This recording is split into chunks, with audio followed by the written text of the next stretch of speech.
ಕೈ ಬಿಡೇನು, ಕೈ ಬಿಡೇನು,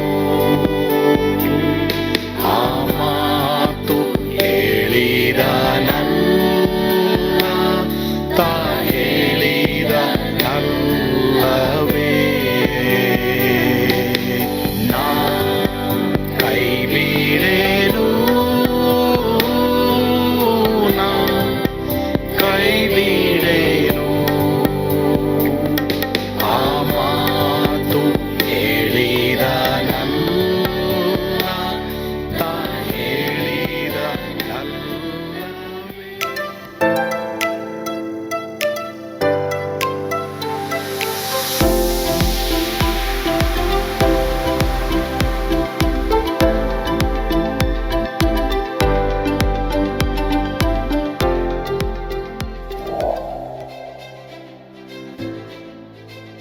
ಕರ್ನಾಟಕಕ್ಕಾಗಿ 3 ದಿನದ ಉಪವಾಸ ಪ್ರಾರ್ಥನೆ. ಹಲವಾರು ಜಿಲ್ಲೆಗಳು, ಲೆಕ್ಕವಿಲ್ಲದಷ್ಟು ಹಳ್ಳಿಗಳು ಮತ್ತು ರಕ್ಷಣೆಯ ಅವಶ್ಯವಿರುವ 6.5 ಕೋಟಿಗಿಂತ ಹೆಚ್ಚು ಆತ್ಮಗಳು ಇರುವಂತ ಕರ್ನಾಟಕ ರಾಜ್ಯಕ್ಕಾಗಿ ಪೌಳಿಯ ಒಡಕಿನಲ್ಲಿ ನಿಂತು ನಾವು ಪ್ರಾರ್ಥಿಸುವಾಗ ನಮ್ಮೊಂದಿಗೆ ಸೇರಿಕೊಳ್ಳಿರಿ. 31 ಜಿಲ್ಲೆಗಳು, 224 ಕ್ಷೇತ್ರಗಳು ಒಳಗೊಂಡಂತ ಕರ್ನಾಟಕ ಕಲಾಚಾರ, ಪಾರಂಪರ್ಯ ಮತ್ತು ಅವಕಾಶಗಳು ಇರುವಂತ ನೆಲ. ಆದರೆ ನಮ್ಮ ವಿಜ್ಞಾಪನೆ, ಪ್ರಾರ್ಥನೆ ಅವಶ್ಯವಿರುವ ನೆಲ. ಎಸೆಕಿಯೇಲ 22:30 ದೇವರ ವಾಕ್ಯವು ಹೇಳುವ ಪ್ರಕಾರ, ಪೌಳಿಯ ಹುಡುಕಿನಲ್ಲಿ ನಿಲ್ಲುವಂತ ಒಬ್ಬನನ್ನು ನಾನು ಹುಡುಕಿದೆನು. ಈ ದಿನ ಆ ಕರೆಗೆ ನಾವು ಕಿವಿಗೊಟ್ಟಿದ್ದೇವೆ. ಏಪ್ರಿಲ್ 14, 15, 16ರಂದು ಹೃದಯಪೂರ್ವಕ ಪ್ರಾರ್ಥನೆಗಳು, ಆರಾಧನೆಗಳು, ದೇವರ ವಾಕ್ಯದಲ್ಲಿ ಬೇರೂರಿರುವ ಬಲವಾದ ದೇವರ ಸಂದೇಶಗಳ ಮೂಲಕ ಯೇಸುವಿನ ಪ್ರೀತಿಯಿಂದ ಕರ್ನಾಟಕ ಬದಲಾಗುವುದನ್ನು ಕಾಣೋಣ. ಹೆಚ್ಚಿನ ಮಾಹಿತಿಗಾಗಿ ಸಂಪರ್ಕಿಸಿ 9686444722, 9742088223, 9686236323. ಸ್ಥಳ Victory Children Home, Sasalu, Doddaballapura taluk, Bengaluru ಗ್ರಾಮಾಂತರ. ಯೇಸು ಕೈ ಬಿಡನು ದೈನಂದಿನ ಸತ್ಯವೇದ ಅಧ್ಯಯನಕ್ಕೆ ನಿಮ್ಮೆಲ್ಲರನ್ನು ಸ್ವಾಗತಿಸುತ್ತೇನೆ. ಈ ದಿನ ನಾವು ಯೋಹಾನ್ ಬರೆದ ಸುವಾರ್ತೆ 13ನೇ ಅಧ್ಯಾಯ 2ನೇ ವಚನ, ಅದೇ ವಚನವನ್ನು ನಾವು ಧ್ಯಾನ ಮಾಡ್ತೇವೆ. ಯೂದನು ದ್ರೋಹಿ ಆಗಿದ್ದು ಹೇಗೆ, ನಿನ್ನೆ ದಿನ ಸ್ನೇಹಿತನು ದ್ರೋಹಿ ಆದದ್ದು ಹೇಗೆ ಅನ್ನೋದು ಕಲ್ತ್ವಿ. ಇವತ್ತು ಯೂದನು ದ್ರೋಹಿ ಆದದ್ದು ಹೇಗೆ ಎನ್ನುವುದನ್ನ ನಾವು ಈ ವಚನದಿಂದಲೇ ಕಲಿತೀವಿ. ಅದರಿಂದ ಜಾನ್ 13:2, ಯೋಹಾನ 13:2ನೇ ವಚನವನ್ನ ಈಗ ನಾವು ತಿರುಗಿ ಓದ್ಕೊಳ್ಳೋಣ. ಅವರು ಊಟಕ್ಕೆ ಕೂತುಕೊಂಡಿದ್ದರು. ಅಷ್ಟರೊಳಗೆ ಸೈತಾನನು ಸೀಮೋನನ ಮಗನಾದ ಇಸ್ಕರಿಯೂತ ಯೂದನ ಮನಸ್ಸಿನಲ್ಲಿ ಯೇಸುವನ್ನು ಹಿಡಿಕೊಡಬೇಕೆಂಬ ಆಲೋಚನೆಯನ್ನು ಹುಟ್ಟಿಸಿದ್ದನು. ಸರಿ, ಈಗ ಒಬ್ಬನ ಜೀವಿತದಲ್ಲಿ ನಾವು ಚಿಕ್ಕ ಸ್ಥಳವನ್ನ ಸೈತಾನಿಗೆ ಕೊಟ್ರೆ, ಒಂದು ಲೂಪ್ ಹೋಲ್ ಸೈತಾನಿಗೆ ಕೊಟ್ರೆ, ಯಾವ ರೀತಿ ಸೈತಾನು ನಮ್ಮಲ್ಲಿ ಪ್ರವೇಶ ಮಾಡ್ತಾನೆ ಎಂಬುದಕ್ಕೆ ಇದೇ ಒಂದು ಆಧಾರ. ಯಾವಾಗ ಸೈತಾನ್ ಇವನೊಳಗಡೆ ಬಂದ, ಈ ಆಲೋಚನೆ ಕೊಟ್ಟ, ಯಾರಲ್ಲಿ ಯೂದನಲ್ಲಿ ಊಟ ಮಾಡಬೇಕಾದ್ರೆ, ಅಂದ್ರೆ ಕರ್ತನ ಭೋಜನದಲ್ಲಿ ಪಾಲ್ಗೊಳ್ಬೇಕಾದ್ರೆ. ಹೀಗಾಗಿ ಕರ್ತನ ಭೋಜನದಲ್ಲಿ ಪಾಲ್ಗೊಳ್ತಿರೋರು ಎಲ್ಲರೂ ಸರಿಯಾಗಿರ್ತಾರೆ ಅಂತಲ್ಲ, ಆದ್ರೆ ನಾವು ಸರಿಯಾಗಕ್ಕಾಗಿ ಪ್ರತಿದಿನ ಪ್ರಯತ್ನ ಮಾಡಬೇಕು. ಯೂದನು ಯೇಸುವಿನ ತಂಡದಲ್ಲಿ ಒಬ್ಬ ಟ್ರೆಷರರ್ ಆಗಿದ್ದ. ಯೋಹಾನ 12:3-7ನೇ ವಚನದಲ್ಲಿ ನಾವು ನೋಡ್ತೀವಿ. ಆಗ ಮರಿಯಳು ಬಹು ಬೆಲೆಯುಳ್ಳ ಅಚ್ಚ ಜಟಮಾಂಸಿ ತೈಲವನ್ನ 1 ಸೇರಷ್ಟು ತಂದು ಯೇಸುವಿನ ಪಾದಕ್ಕೆ ಹಚ್ಚಿ ತನ್ನ ತಲೆ ಕೂದಲಿನಿಂದ ಆತನ ಪಾದಗಳನ್ನು ಒರೆಸಿದಳು. ಆ ತೈಲದ ಪರಿಮಳವು ಮನೆಯನ್ನೆಲ್ಲ ತುಂಬಿಕೊಂಡಿತು. ಆದರೆ ಆತನ ಶಿಷ್ಯರಲ್ಲಿ ಒಬ್ಬನು, ಅಂದರೆ ಆತನನ್ನ ಹಿಡುಕೊಡುವುದಕ್ಕಿದ್ದ ಇಸ್ಕರಿಯೂತ ಯೂದನೆಂಬವನು, ಯಾಕೆ ಈ ತೈಲವನ್ನು 300 ಹಣಕ್ಕೆ ಮಾರಿ ಬಡವರಿಗೆ ಕೊಡಲಿಲ್ಲ ಅಂದನು. ಅವನು ಬಡವರಿಗೋಸ್ಕರ ಚಿಂತಿಸಿ ಇದನ್ನು ಹೇಳಲಿಲ್ಲ. ಅವನು ಕಳ್ಳನಾಗಿದ್ದು ತನ್ನ ವಶದಲ್ಲಿದ್ದ ಅವರ ಹಣದ ಚೀಲದಲ್ಲಿ ಹಾಕಿದ್ದನ್ನು ತಕ್ಕೊಳ್ಳುವವನಾಗಿದ್ದರಿಂದಲೇ ಹೇಳಿದನು. ಆಗ ಯೇಸು, ಈಕೆಯನ್ನು ಬಿಡು, ನನ್ನನ್ನು ಹೂಣಿಡುವ ದಿವಸಕ್ಕಾಗಿ ಅದನ್ನ ಇಟ್ಟುಕೊಳ್ಳಲಿ ಅಂತ ಯೂದನಿಗೆ ಹೇಳಿದ. ಇಲ್ಲಿ ಸೈತಾನ್ ಯಾವಾಗ ಈತನ ಹೃದಯದಲ್ಲಿ ಬಂದ ಅನ್ನೋದನ್ನ ನಾವೀಗ ಸ್ವಲ್ಪ ಕಲಿತಾ ಇದ್ದೀವಿ. ಮಗ್ದಲದ ಮರಿಯಳು ಹಾಕಿದಂತ ಈ ಸುಗಂಧ ದ್ರವ್ಯ ಒಂದು ವ್ಯರ್ಥವಾದ ವೆಚ್ಚವೇ ಎಂದು ಯೂದ ಹೇಳ್ತಾನೆ.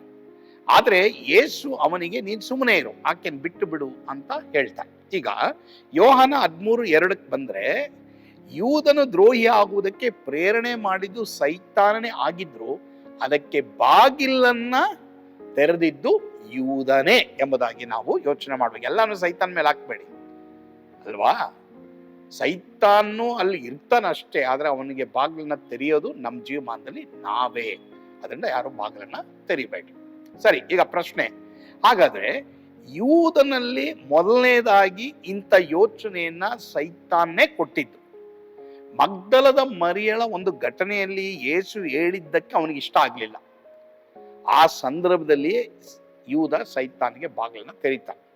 ಇಲ್ಲಿ ಮಗ್ದಲದ ಮರಿಯಳು ಬಹಳ ವೆಚ್ಚವುಳ್ಳ ಎಕ್ಸ್ಪೆನ್ಸಿವ್ ಆದಂತ ಸುಗಂಧ ತೈಲವನ್ನ ಯೇಸುವಿನ ಪಾದಕ್ಕೆ ಆಕೆ ಹಚ್ತಾಳೆ. ಮತ್ತೆ ಯೂದ ಇದನ್ನ ನೋಡ್ಬಿಟ್ಟು ಇದನ್ನ ಮಾರಿ ನಾವು ಬಡವರಿಗೆ ಹಂಚ್ಬೋದಾಗಿತ್ತಲ್ಲ ಅಂತ ಯೂದ ಮಾತಿನಲ್ಲಿ ಹೇಳಿದ್ರು ಸಹ ಅವನ ಹೃದಯದಲ್ಲಿ ಆಸೆ ಏನಾಗಿತ್ತು ಅಂತಂದ್ರೆ ತನಗೆ ಹಣ ತಗೊಳ್ಬಹುದಾಗಿತ್ತು ಅನ್ನೋದು ಅವನಿಗೆ ಯೋಚನೆ ಆಗಿತ್ತು. ಈ ಯೋಚನೆ ಯೇಸ್ವಾಮಿಗೆ ಗೊತ್ತಿದ್ರಿಂದಲೇ ಯೇಸ್ವಾಮಿ ಹೇಳ್ತಾರೆ ಅವಳನ್ನ ಬಿಡು ಅಂತಾರೆ. ಆವತ್ತಿಂದ ಅವನ ಕೋಪ ಇಟ್ಕೊಂಡ ಯಾರ ಮೇಲೆ? ಯೇಸ್ವಾಮಿ ಮೇಲೆ. ಯೇಸ್ವಾಮಿ ಹೇಳಿದ್ ಇಷ್ಟ ಆಗಿಲ್ಲ. ಒಳ್ಳೇದನ್ನ ತಂದೆ ತಾಯಿಗಳು ಹೇಳೋದು ಮಕ್ಳಿಗೆ ಇಷ್ಟ ಆಗಲ್ಲ, ಏನೋ ಒಂದು ಗ್ರಡ್ಜ್ ಇಟ್ಕೊಳ್ತಾರೆ. ಗಂಡ ಹೇಳೋದು ಹೆಂಡತಿಗೆ ಇಷ್ಟ ಆಗಲ್ಲ, ಹೆಂಡತಿ ಹೇಳೋದು ಗಂಡಗೆ ಇಷ್ಟ ಆಗಲ್ಲ, ಗ್ರಡ್ಜ್ ಇಟ್ಕೊಳ್ತಾರೆ. ಪಾಸ್ಟರ್ ಹೇಳೋದು ವಿಶ್ವಾಸಿಗಳಿಗಾಗಲ್ಲ, ಮಾತ್ರವಲ್ಲದೆ ಕೆಲವರು ಹಿರಿಯರು ಚಿಕ್ಕವ್ರಿಗೆ ಹೇಳೋದು ಹಿರಿಯರಿಗೆ ಇಷ್ಟ ಆಗಲ್ಲ. ಆವಾಗ ಏನಾಗುತ್ತೆ? ಗ್ರಡ್ಜ್ ಸ್ಟಾರ್ಟ್ ಆಗುತ್ತೆ.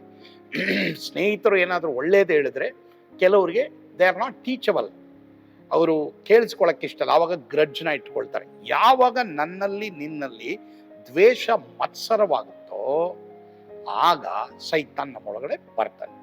ಸೊ ಆವತ್ತು ಯೂದ ಬಾಗಿಲು ತೆರೆದಿದ್ದು ಈ ಗೆತ್ಸೆಮನೆ ತೋಟದಲ್ಲಿ ಕರ್ತನ ಭೋಜನದ ದಿನದಲ್ಲಿ ಇವನ್ ಬಾಗಿಲು ತೆರೆದಿದ್ರಿಂದ ಸೈತಾನ್ ಒಳಗಡೆ ಬರ್ತಾನೆ.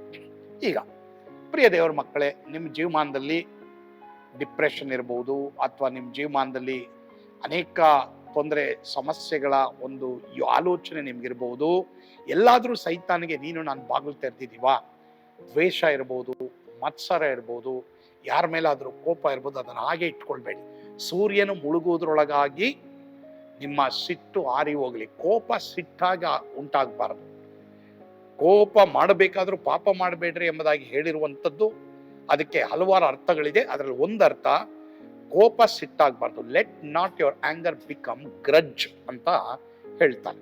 ಸೊ ಹೀಗಾಗಿ ಯಾರಿಗಾದ್ರೂ ಆ ಗ್ರಡ್ಜ್ ಇದ್ರೆ ಈ ಶ್ರಮೆ ಮರಣದ ದಿನದಲ್ಲಿ ನೋಡಿ, ಯೇಸು ಸ್ವಾಮಿ ಗ್ರಡ್ಜ್ ಇಟ್ಕೊಂಡಿಲ್ಲ, ಬಟ್ ಯೂದ ಗ್ರಡ್ಜ್ ಇಟ್ಕೊಂಡಿದ್ದ. ಯಾರಾದ್ರೂ ಒಂದು ಒಳ್ಳೇದು ಹೇಳಿದ್ರೆ ದಯವಿಟ್ಟು ನಿಮಗೆ ಆ ಕೇಳಕ್ಕೆ ಇಷ್ಟ ಇಲ್ಲದೆ ಹೋದ್ರು ಮನೆಗೆ ಹೋಗಿ ಅವ್ರು ಯಾಕೆ ಹೇಳ್ತಾ ಇದ್ದಾರೆ ಎಂಬುದಾಗಿ ಥಿಂಕ್ ಮಾಡಿ. ಅವ್ರು ತಪ್ಪಾಗಿ ಹೇಳ್ಬಿಟ್ರು ಅಂತೇಳಿ ಯೋಚನೆ ಮಾಡಬೇಡಿ, ಗ್ರಡ್ಜ್ ಇಟ್ಕೊಳ್ಬೇಡಿ. ಹೀಗಾಗಿ ಅದು ನಿಮ್ಮಲ್ಲಿ ಸೈತಾನ್ಗೆ ನೀವು ಬಾಗಿಲನ್ನ ತೆರೆದಾಗ. ಈಗ ಗೊತ್ತಾಯ್ತಾ? ಈ ಯೂದನಲ್ಲಿ ಸೈತಾನ್ ಬರಕ್ಕೆ ಯೂದನೇ ಕಾರಣ. ಹೀಗಾಗಿ ಒಂದು ವೇಳೆ ನೀವು ಆ ರೀತಿ ಕಾರಣವಾಗಿದ್ರೆ, ಒಂದು ವೇಳೆ ಪಾಪನೇ ಇರಬಹುದು, ಅಥವಾ ದ್ವೇಷದ ಮಾತುಗಳಿರ್ಬೋದು, ದ್ವೇಷ ಮತ್ಸರ ನಿಮ್ಮ ಹೃದಯದಲ್ಲಿ ಇಟ್ಕೊಂಡಿರ್ಬೋದು, ಇವತ್ತೇ ನೀವು ಪಶ್ಚಾತ್ತಾಪ ಪಡಿ, ದೇವ್ರ ಕಡೆ ತಿಳ್ಕೊಳ್ರಿ. ದೇವ್ರು ತನ್ನ ಪ್ರೀತಿಯಿಂದ ತುಂಬ್ತಾರೆ. ಸೈತಾನ್ ಕ್ರಿಯೆಗಳೆಲ್ಲ ನಿಮ್ಮಲ್ಲಿ ನಿಮ್ಮ ಮನೆಗಳಲ್ಲಿ ಲಯವಾಗುತ್ತೆ. ಕರ್ತನು ಈ ವಾಕ್ಯಗಳ ಮೂಲಕ ನಿಮ್ಮನ್ನು ಆಶೀರ್ವದಿಸಲಿ. ಇವತ್ತು ಯಾರಿಗಾದ್ರೂ ಯಾರ ಮೇಲಾದ್ರೂ ಅನೇಕ ವರ್ಷಗಳ ಕೋಪ ಮತ್ಸರ ಇದೆಯಾ? ಅದನ್ನ ಬಿಡಕ್ಕಾಗ್ತಾ ಇಲ್ವಾ? ನೀವು ಪ್ರಾರ್ಥನೆ ಮಾಡ್ಬೇಕಾರೆ, ಊಟ ಮಾಡ್ಬೇಕಾರೆ, ನಿದ್ದೆ ಮಾಡ್ಬೇಕಾರೆ ಅದೇ ನಿಮ್ಗೆ ಥಾಟ್ ಬರ್ತಾ ಇದೆಯಾ? ಇವತ್ತು ದೇವ್ರನ್ನ ಕೇಳ್ರಿ. ಯಾಕಂದ್ರೆ ಸೈತಾನ್ಗೆ ಬಾಗಿಲು ತೆರೆದು ಬಿಡ್ತೀರಾ. ಹೀಗಾಗಿ ಆ ಬಾಗಿಲನ್ನ ಸೈತಾನ್ಗೆ ಮುಚ್ಚಬೇಕು. ಮಾತ್ರವಲ್ಲದೆ ದೇವರೇ ನನಗೆ ಪ್ರೀತಿಯಿಂದ ತುಂಬಂತ ಹೇಳ್ರಿ. ದೇವರು ನಿಮ್ಮನ್ನ ಪ್ರೀತಿಯಿಂದ ತುಂಬುವವರಾಗಿದ್ದಾರೆ.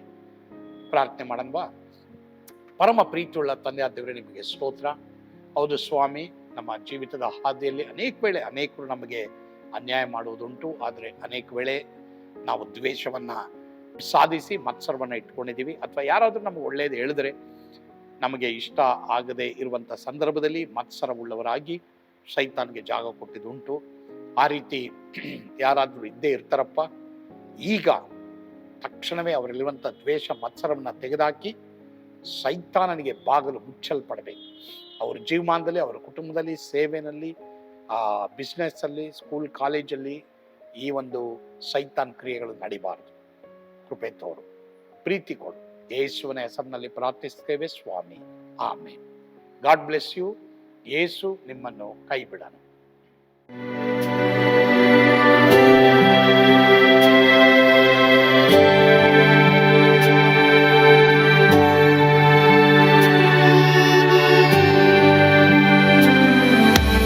ನಾನು ಪಾತ್ರದಲ್ಲಿ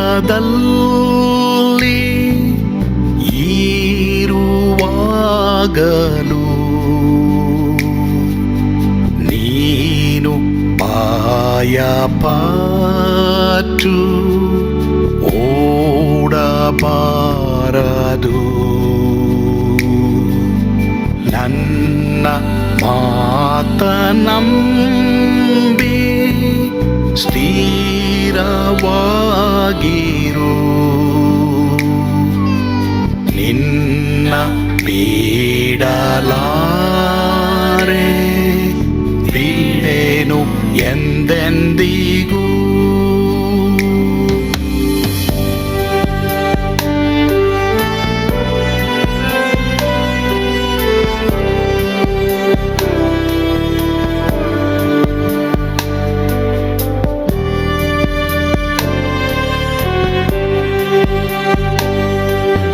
ನಾ ಕೈ ಬಿಡೆನು, ಕೈ ಬಿಡೆನು.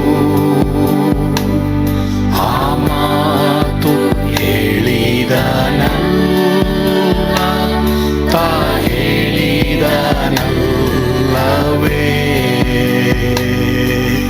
ನಾ ಕೈ ಬಿಡೆನು, ಕೈ ಬಿಡೆನು. ಆ ಮಾತು ಹೇಳಿದನಲ್ಲ, ತಾ ಹೇಳಿದನಲ್ಲವೇ.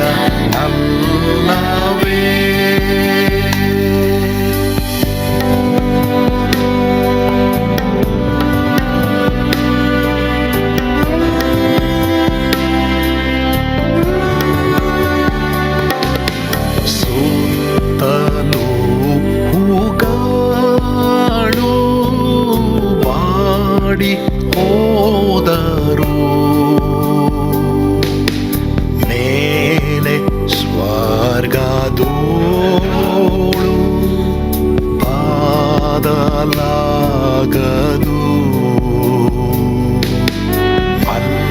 ಅಲ್ಲಿಂದೇಸು ಸ್ವಾಮಿ ಬಾರುವಾತನು. ನನ್ನ ಬಿಡಲಾರ, ನನ್ನನ್ನು ಕೈ ಬಿಡನು. ನಾ ಕೈ ಬಿಡೆನು, ನಾ ಕೈ ಬಿಡೆನು.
ಸ್ವಾಮಿ ಇದ್ದಾನೆ.